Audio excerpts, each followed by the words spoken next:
Recentemente, organizações líderes da América Latina e Caribe formaram uma coalizão regional pela economia circular.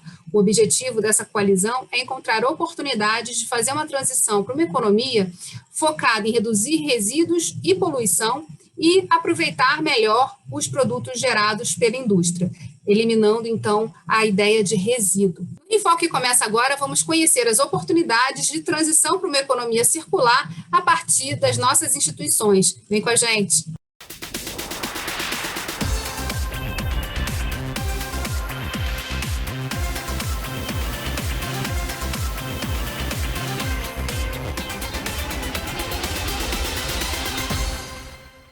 No programa de hoje, eu converso com a líder para a América Latina da Fundação Ellen MacArthur, Luísa Santiago, e a especialista em meio ambiente da Firjan, Carolina Zoccoli. Oi, Luísa. Oi, Carolina. Oi, tudo bom? Obrigada pelo convite.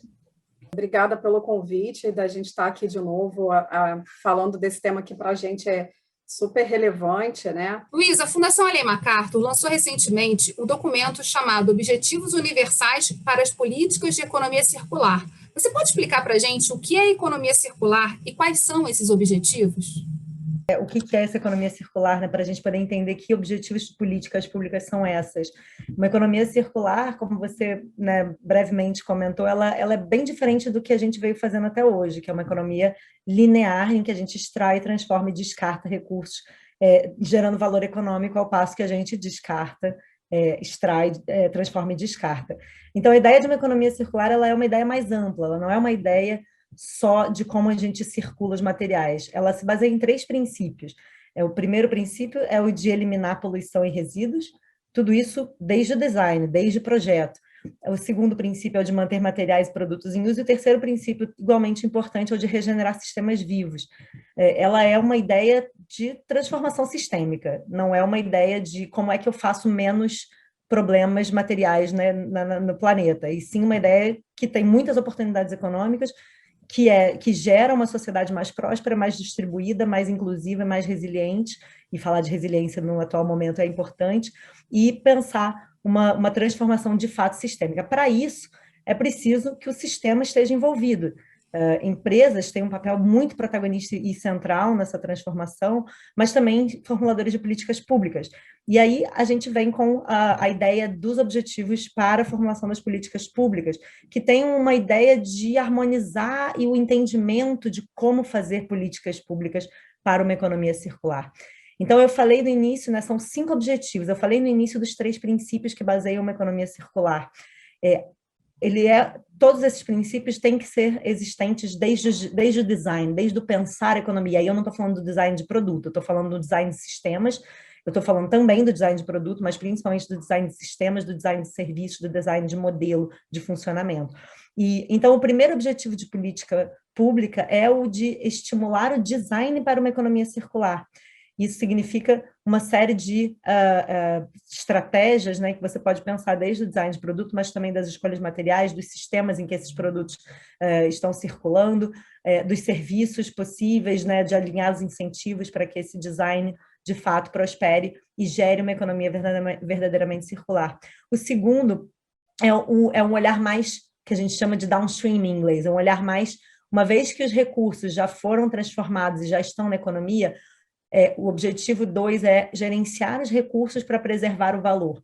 Porque a ideia, se você pensar numa economia linear, sendo bem prática, você extraiu o recurso da natureza, transformou, virou um produto e ele ou é jogado fora ou, no máximo, é circulado como reciclagem e ele perde muito valor.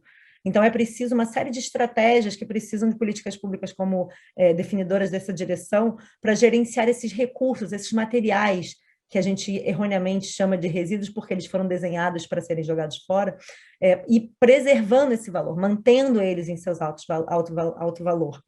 O terceiro objetivo é um objetivo mais das condições econômicas, é pensar a questão fiscal, pensar todos os mecanismos em torno do funcionamento da economia, para criar as condições econômicas para essa transição. O quarto objetivo é do ponto de vista de investimento, onde é que a gente coloca investimentos? Em inovação, em infraestrutura e nas capacidades, competências, habilidades, que serão muito novas para funcionar nessa economia circular. E o quinto e último é a questão da colaboração, porque é uma mudança sistêmica, então é preciso existir mecanismo de colaboração entre esses diferentes atores. E esses 5 objetivos, só para fechar, eles não funcionam. Eu não posso escolher um deles, né? Obviamente, eles são interconectados. Então, essa transição, ela precisa dessa ação conjugada para que a gente veja a economia como um sistema e não como um produto virando resíduo, o que eu faço com ele? Um material sendo desenhado ou extraído, o que eu faço com ele? É uma mudança verdadeiramente sistêmica.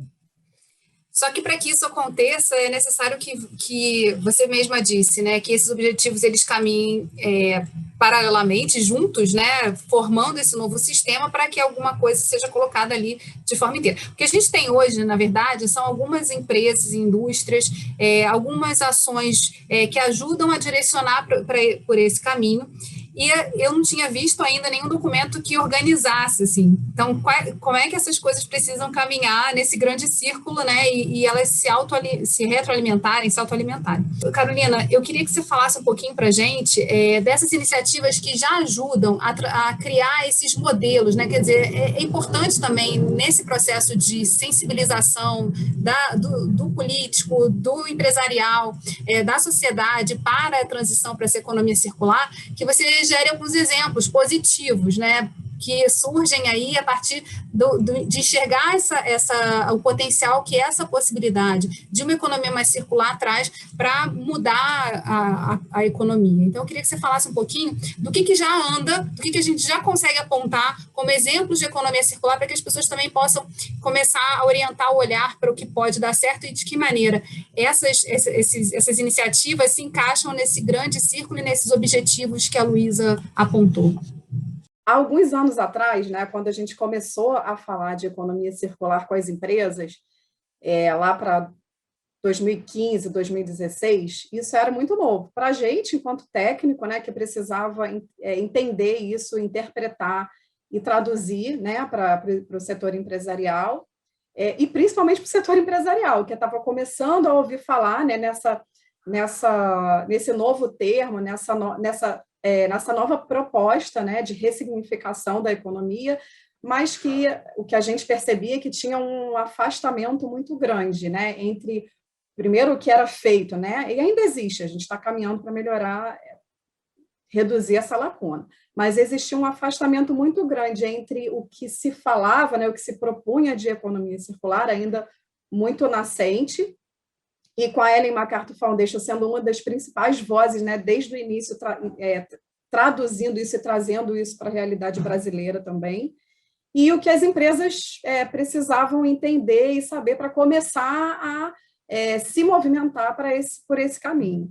Então, qual foi a nossa proposta, a nossa iniciativa na época? Bom, vamos traduzir isso daí, vamos trazer, explicar para o setor empresarial o que está acontecendo e, principalmente, por que isso está acontecendo. Então, nos anos iniciais, a gente teve todo um trabalho, e a gente continua fazendo esse trabalho, porque é um trabalho de conscientização constante, de mostrar para o empreendedor por que estava se falando em economia circular, para resolver um problema que é um problema coletivo da nossa sociedade e que ele foi posicionado pela relevância que tem e pela importância que tem, foi posicionado por instituições e por pessoas, né, muito importantes como algo aonde a gente deveria olhar agora e começar a caminhar nessa direção.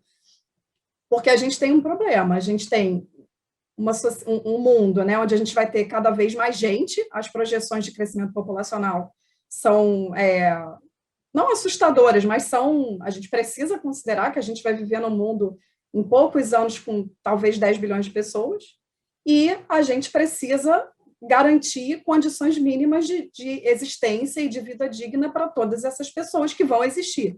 E a gente tem uma escassez muito relevante de recursos, que também já foi mais do que comprovada pela ciência e por todo mundo que avalia e para quem faz esse tipo de levantamento. Então, como é que a gente traduziu isso? Essa visão de risco, né, de que existe um problema aqui para ser trabalhado, ele precisa ser trabalhado, ele é considerado um problema relevante e importante pela sociedade, então pelos consumidores, pelos governantes, pelas instituições que têm voz, que têm influência, né, sobre o assunto, pelos financiadores, pelos acionistas. Então, olha só, empresas, vamos prestar atenção nisso aqui para a gente entender qual é esse caminho. E aí, a partir desse momento inicial, a gente começou a trabalhar ferramentas para que as empresas começassem a se perceber dentro desse caldo. Porque para muitas empresas que já têm uma robustez, um corpo técnico grande, as grandes corporações, né, que são multinacionais, talvez fique um pouco mais tangível perceber essa mudança no direcionamento. Mas para as empresas, principalmente de menor porte, empresas que não estão tão conectadas com as questões de sustentabilidade ainda, né, por N motivos, isso fica muito abstrato. Então, uma das coisas que a gente decidiu trabalhar foi uma ferramenta que a gente trabalha lá na Casa Firjan, que é o hub nosso de inovação, de identificação de oportunidades no negócio específico daquela empresa. Isso foi bem transformador para a gente, porque ela é feita por meio de design thinking, é bem interessante.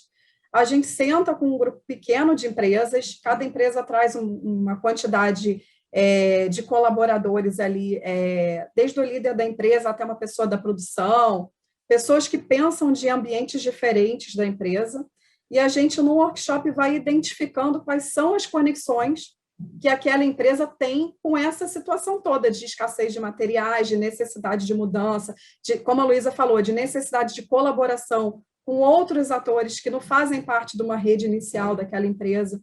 E a gente saía dali, com cada empresa que entrava e passa por essa trilha, que a gente chama, a gente sai com um aprendizado novo. E aí são duas questões principais. A primeira é que, para cada setor industrial, esse desdobramento vai se dar de formas diferentes. Então, tem alguns segmentos que, e os motivos são os mais variados, que já são mais facilmente adaptáveis a essa proposição de mudança. Outros menos. E aí são nesses que a gente precisa botar um esforço maior para trabalhar essa mudança de visão.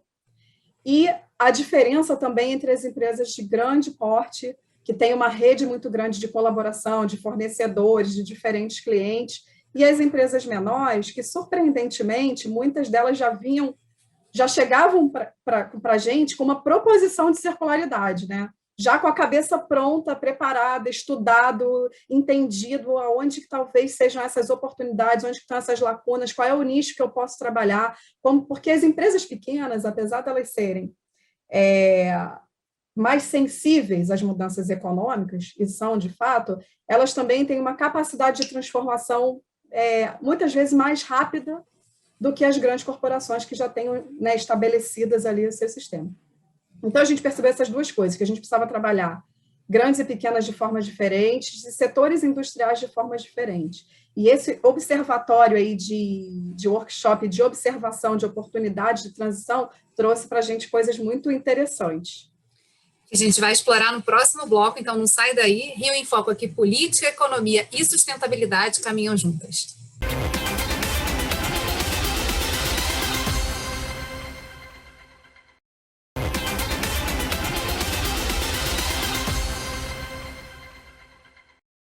O Rio em Foco está de volta com a líder para a América Latina da Fundação Ellen MacArthur, Luísa Santiago, e com a especialista em meio ambiente da Firjan, Carolina Zoccoli.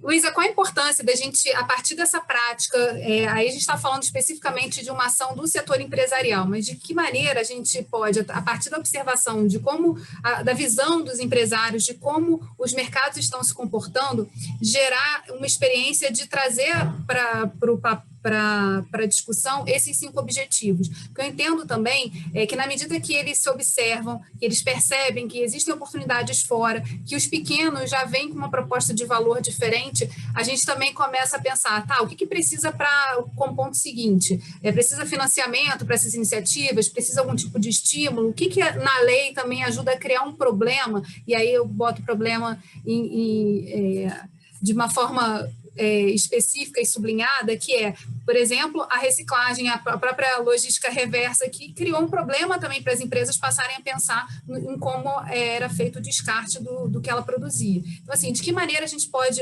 observando essa prática, esse tipo de trabalho que a Firjan liderou recentemente, trazer para esses 5 objetivos e começar também a criar o diálogo com as instituições, o poder público, para poder ajudar a movimentar esse sistema.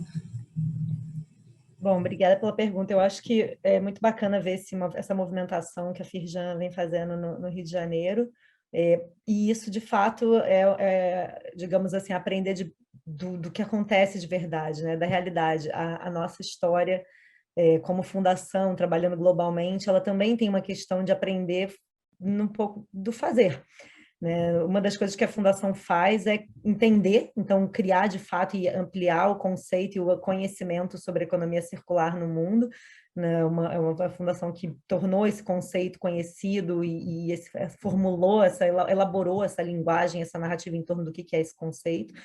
Então, avançar esse conhecimento, entender as oportunidades, e aí eu já desenho uma linha entre o que você falou do problema, transformá-lo em oportunidade, e essa oportunidade não é só do ponto de vista de uma oportunidade de negócio nova, é uma oportunidade que transforma o sistema, entendendo que esse sistema atual funciona. Você mencionou a questão do problema da reciclagem, o problema da logística reversa. Esse problema funciona dentro de um sistema feito linearmente, um sistema feito para que essa questão do material fluindo seja um problema. Então, a ideia de pensar como uma oportunidade é pensar em o que uma mudança, uma transformação ou uma transição para uma economia circular causa de transformação para que esse sistema seja um sistema em que não existam essas falhas, né? Então, uma das primeiras coisas que a gente fez foi, de fato, criar esse conhecimento, criar esse conceito e calcular modelos e oportunidades em vários setores.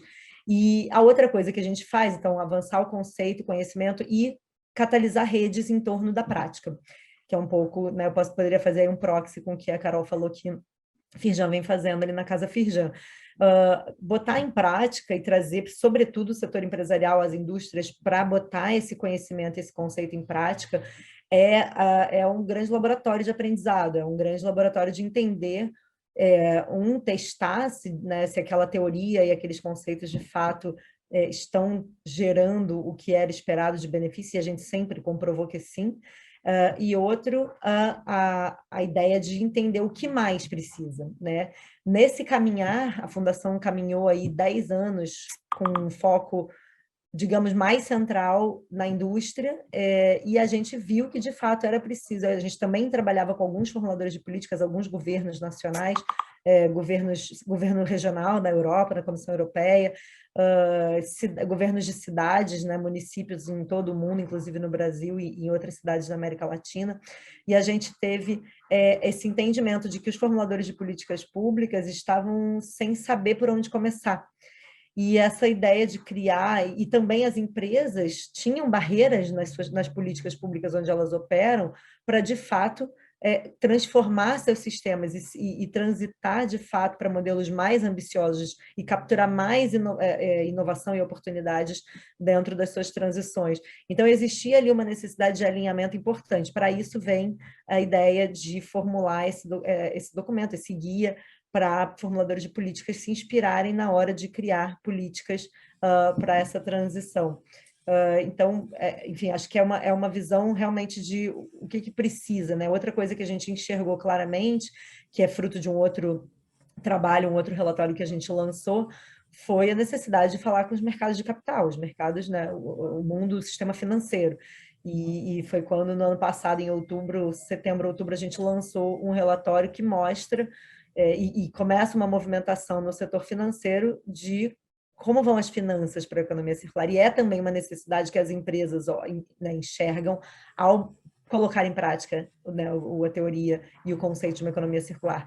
Há necessidade de financiamento, e o que a gente notou é que está crescendo esse financiamento. Então, o setor financeiro está se mobilizando em torno disso, tanto através dos fundos ESG, né, ambiental, social e de governança. Então, fundos ESG que têm algum aspecto de economia circular já incorporado, isso falando de finança privada, mas também pensando em fundos e investimento em economia circular especificamente, já inclusive conectada com as agendas globais mais importantes das quais a economia circular é parte. A economia circular é uma agenda, ou melhor, é uma forma de entregar a agenda climática, né, para essa transição para uma economia de baixo carbono e de entregar soluções economicamente viáveis para uma economia que reduz drasticamente a perda de biodiversidade, que são duas agendas extremamente importantes, e com isso já há investimento voltado para essas agendas nos quais a economia circular se inclui, nas quais a economia circular se inclui. Então, dessa prática, enxergar os alinhamentos necessários do que a gente chama de condições viabilizadoras, né, a política, quais são as necessidades de infraestrutura, de tecnologia. Então, são condições que viabilizam, de fato, essa transição com esse protagonismo do setor industrial se transformando. Carolina, de que maneira, né, esse primeiro diálogo, essa identificação, esse observatório das oportunidades que a economia circular pode trazer para mudar a realidade das empresas e principalmente identificar novos negócios, né, para que essa transição aconteça, se conecta com a discussão com os outros setores da sociedade, a academia e o próprio poder público. Já há uma discussão interna da Firjan de como é que se direciona, então, esse olhar e essas oportunidades identificadas para esses outros atores também poderem ajudar e se entender e conversar sobre esse mundo da economia circular? Sim, super dá. Essa fala da Luísa, ela é fundamental, né? A gente tem aí um escopo regulatório que ele foi criado dentro do modelo linear de produção, né? O nosso ambiente regulatório de controle ambiental, por exemplo, ele foi pensado para controlar os impactos de um modelo de extração, produção e descarte.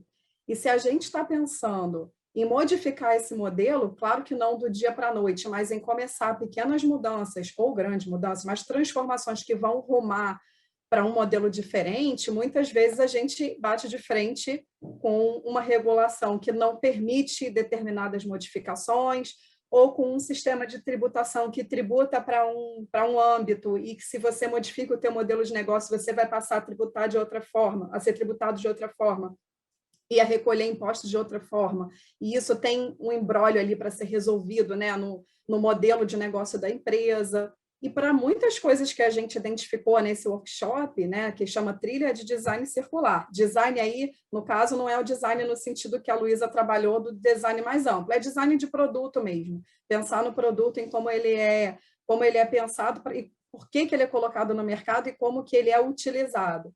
A gente já se deparou com essas três coisas: propostas de mudança ou ideias de mudança, onde não tinha viabilidade legal para você fazer essa mudança nesse momento.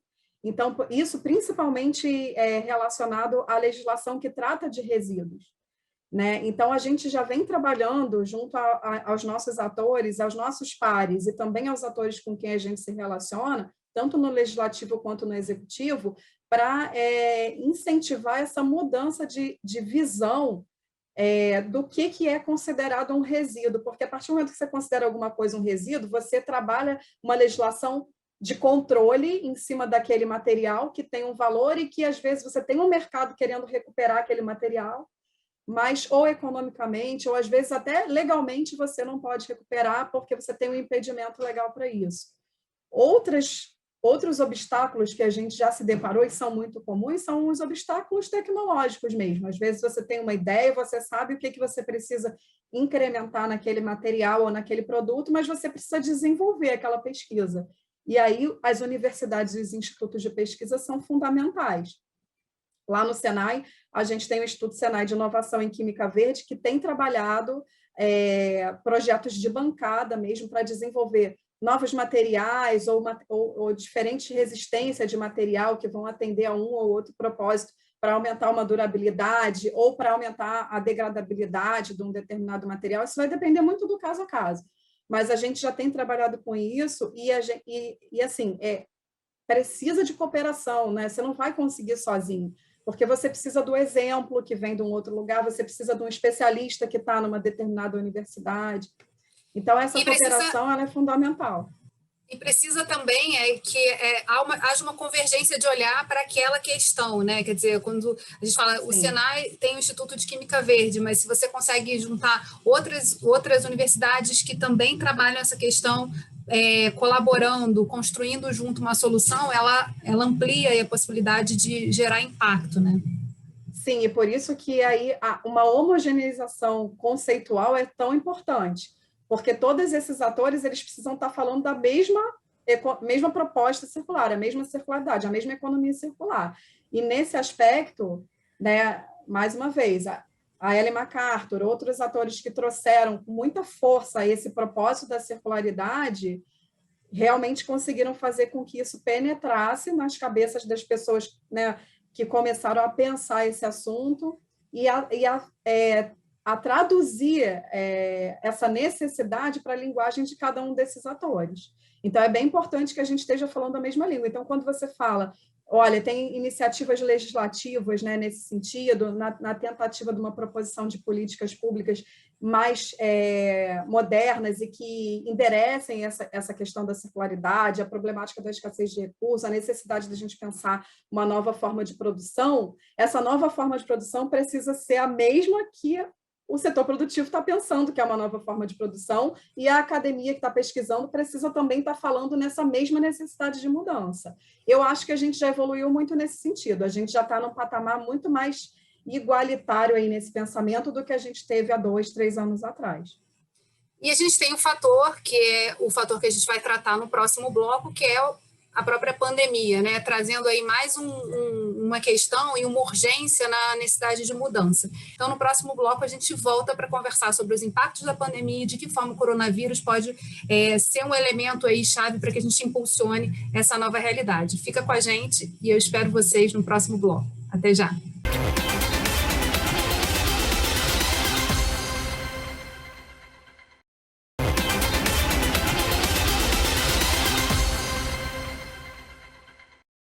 Aqui nos bastidores, antes da gente começar a nossa conversa, a gente falou de um conceito que eu ainda não conhecia, que a Luísa trouxe, que a gente sempre fala de pós-pandemia, o que fazer na sequência, e, na verdade, as soluções estão tendo que ser desenhadas intra-pandemia, né? Quer dizer, a gente entendendo que esse processo ainda vai mudar de forma mais lenta.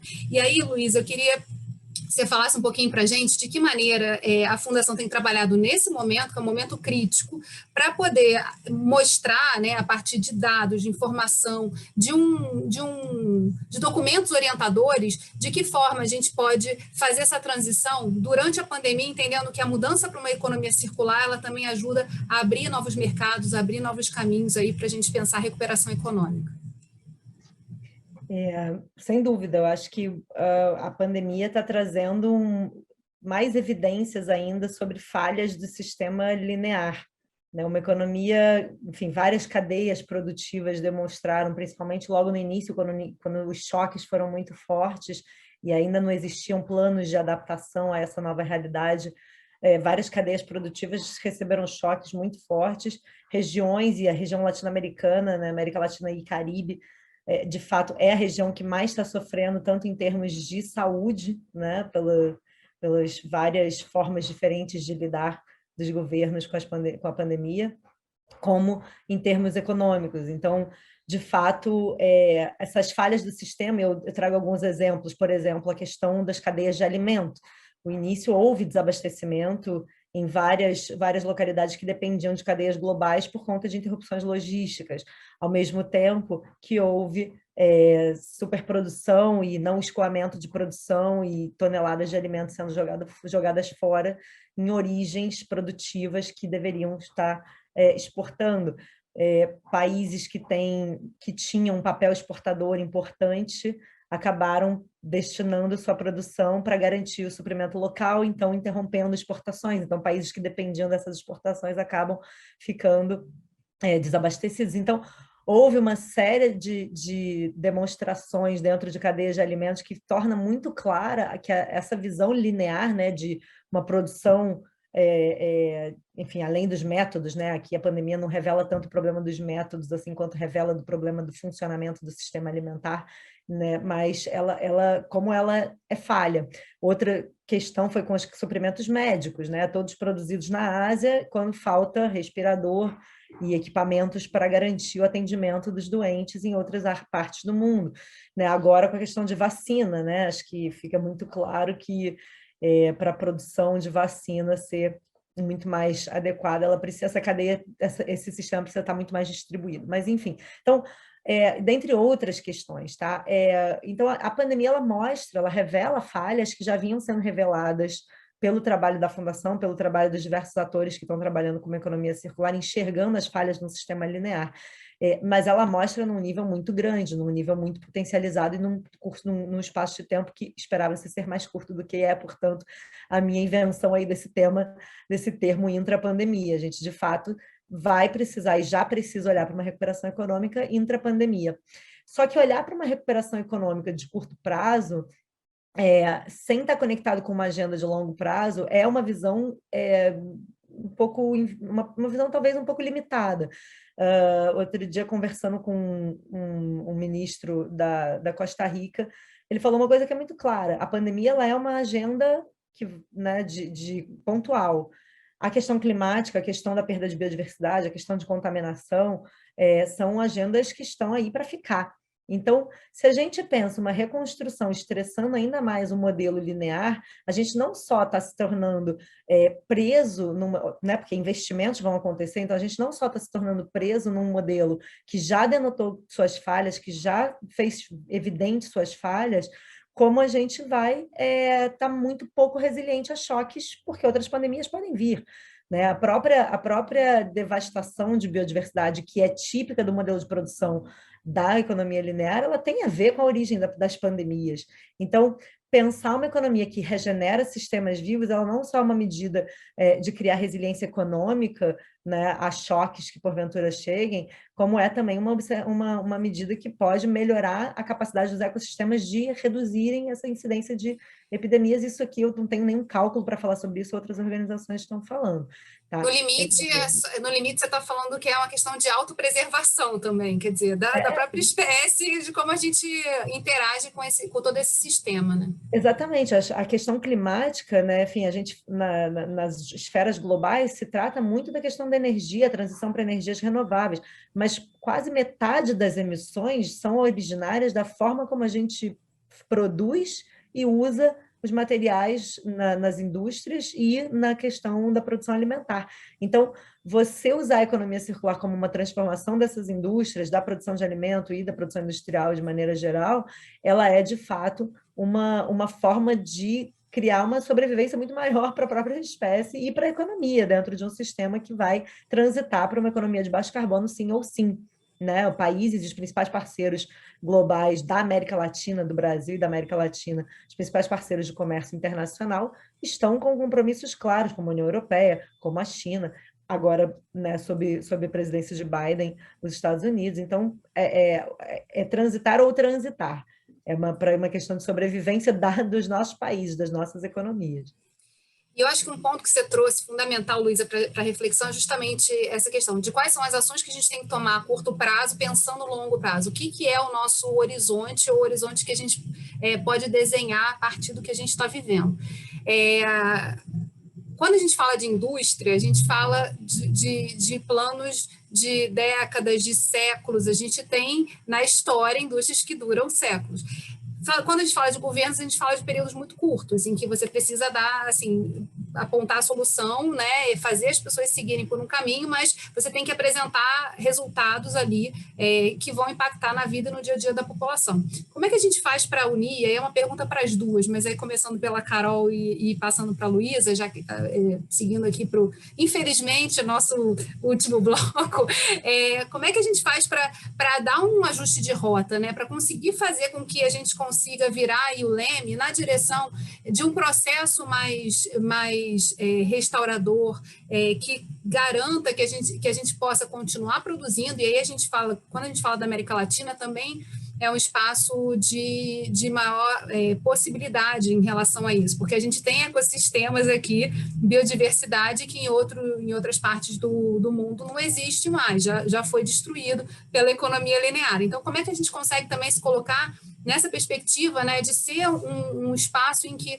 o investimento nessa regeneração, o investimento nessa economia pode ajudar a impulsionar aí uma outra realidade, né, finalmente no século XXI, em que assim, a gente guarda aí a chance das coisas mudarem, né, e a gente pensar diferente.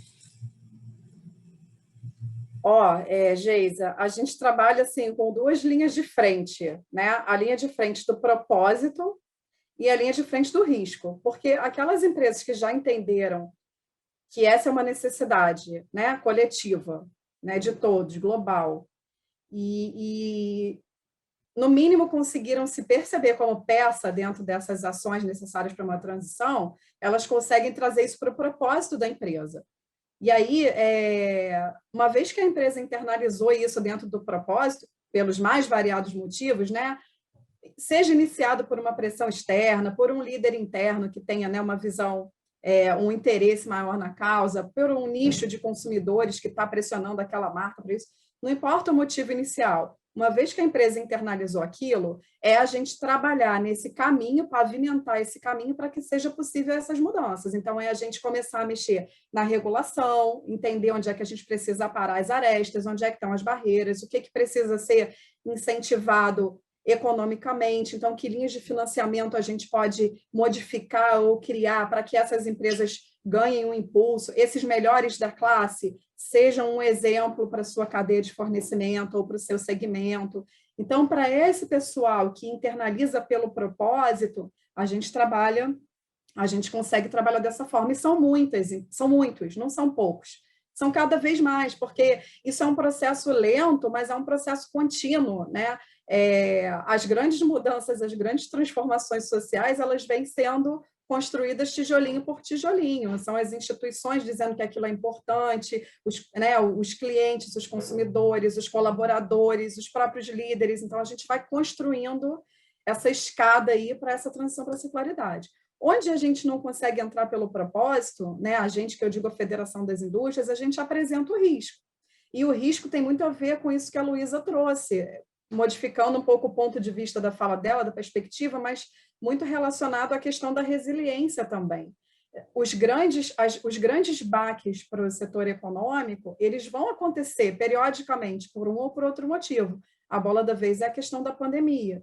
E as empresas que conseguem ter um planejamento ou se organizar para ter uma visão de modificação da sua produção ou do seu modo de agir ou da sua rede de fornecimento, de abastecimento, as empresas que conseguem ter essa visão de que elas precisam ser flexíveis às mudanças, normalmente são as empresas que vão conseguir internalizar um conceito de economia circular, mesmo que elas pensem, poxa, isso para mim não é para agora, é para daqui a pouco, mas eu vou começar a caminhar nessa direção. Então, essa visão do risco é uma visão muito importante.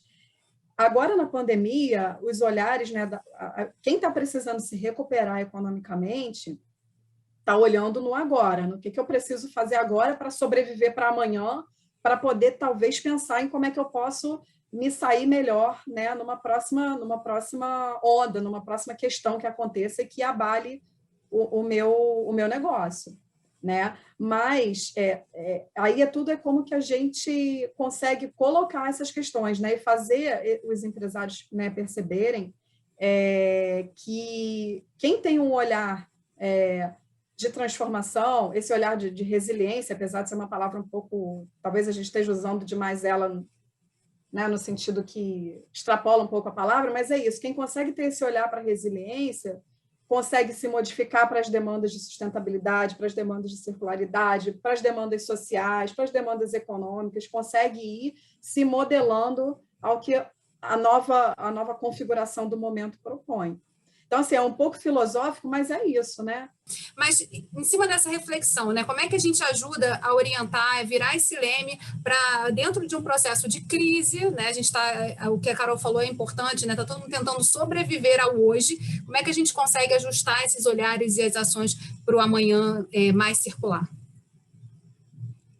Boa. A pergunta é muito boa. A gente acredita muito que existem oportunidades de uma transição que vai funcionar muito melhor, né? E que já funciona. Então, na fundação, a gente tem esse olhar sobre o que já está acontecendo como inspiração para que outros agreguem enfim, a essa transição. Acredito menos na visão de propósito e mais numa visão mais concreta. Acho que se você for olhar pelo propósito, provavelmente as menores empresas vão aderir muito mais do que as grandes empresas, que têm seus shareholders e todos os compromissos com investidores, né, enfim, milhares de empregados e tudo isso, e tem uma morosidade maior. Então, pelo viés da oportunidade, pelo viés de uma inovação de escala, acredito nessa mudança, até porque essa transição precisa ter escala, ela precisa funcionar em escala, ela não é uma mudança e uma transição para acontecer em nicho, ela não é a construção de um sistema alternativo, ela é uma construção do sistema se transformando. Então, uma reconstrução do sistema, né? De um outro sistema. Exatamente, e você só faz isso engajando os atores do sistema. Então, se você pensar que uma transição ela depende que as grandes empresas, que são grandes causadoras de problemas, sejam de fato engajadas nessa mudança, é preciso olhar pelo viés da oportunidade econômica enfim, que significa para elas. Então, é uma mistura de compromissos voluntários, né, para uma mudança sistêmica com mecanismos que tornem essa transição a norma. Então, de fato, a política pública tem muito esse papel de transformar essa transição numa norma, e não na exceção. Aproveitando que a gente está, enfim, dentro do legislativo, né, pensando de que forma a Fundação Ellen MacArthur pode fazer esse trabalho também junto ao poder público, e falando aqui para os municípios do estado do Rio de Janeiro, como também ela pode chegar mais próximo, né, para uma discussão e para uma orientação, assim, do que é esse conceito, de como é que a gente internaliza e quais são os mecanismos legislativos que podem ser aplicados nesse processo. Como é que a gente acha você, Luísa? Todos os conteúdos que a gente gera, tudo isso são públicos, e as redes que a gente trabalha é onde, de fato, a gente entende o engajamento de cidades e de países. Você abriu a tua fala, né, abriu o programa falando da Coalizão de Economia Circular para a América Latina e o Caribe, que é uma instância da qual a Fundação é parte como parceira estratégica. São 8 organizações, dentre agências da ONU, Banco Interamericano de Desenvolvimento e outras organizações internacionais, que estão, de fato, querendo avançar essa agenda num aspecto regional, né, do México para baixo, América Latina e Caribe. Uma das coisas, a Carol mencionou numa fala dela, a necessidade de harmonizar conceito, sem dúvida. Acho que é o ponto de partida, é harmonizar conceito. Então, a gente está hoje liderando dentro da coalizão um projeto que é um documento de visão, né? E a primeira coisa é harmonizar esse conceito, vai ficar pronto ainda esse ano, e eu realmente recomendo que todas as instâncias políticas, né, utilizem esse documento como guia, além do documento que a gente falou aqui amplamente, dos Objetivos para Políticas de Economia Circular, que é uma fonte de conhecimento para o formulador de política pública entender e considerar nas formulações de políticas públicas. E a questão, né, de como se engajar, a gente tem um trabalho com redes de cidades na América Latina, o Rio de Janeiro é, inclusive, parte dessa rede, através do tema de alimentos como tema central, mas dentro da prefeitura existe um time que tem conexão com a gente constante para, de fato, colocar uma agenda de economia circular adiante. A gente, por limitações de recursos e capacidade, a gente, né, somos uma organização pequena, temos algumas temáticas prioritárias, a temática de alimentos é uma delas, mas nada impede que esse conceito, esse conhecimento, dado que tudo que a gente faz em termos de geração de conhecimento é absolutamente público e aberto, seja incorporado em outras áreas também na gestão pública. Luísa, muito obrigada por você ter vindo até aqui, até esse espaço virtual, para a gente poder trocar mais e apresentar também a Fundação, que é uma referência quando se fala de economia circular, e que a gente tem a oportunidade virtualmente de se aproximar. Você está em outro estado, mas eu acho que é muito importante a gente poder aproximar das cidades que estão aqui, no estado do Rio de Janeiro, quais são as oportunidades que a gente tem, né, de pensar e de organizar o nosso sistema, olhando para esse foco de mais longo prazo, né? Que é possível começar virando algumas chaves aqui internamente, através das políticas, e fazendo para construir esse novo amanhã. E Carolina Zoccoli, nossa parceira, sempre próxima e sempre presente, obrigada também por ter vindo até aqui, conversar um pouco mais, a gente trazer também a experiência das indústrias e das pequenas empresas, né, das pequenas indústrias, porque é a nossa realidade. A gente tem muito mais micro e pequenos do que grandes, mas a gente precisa trabalhar com todos virados para esse mesmo princípio. Então, muito obrigada aí pela presença de vocês.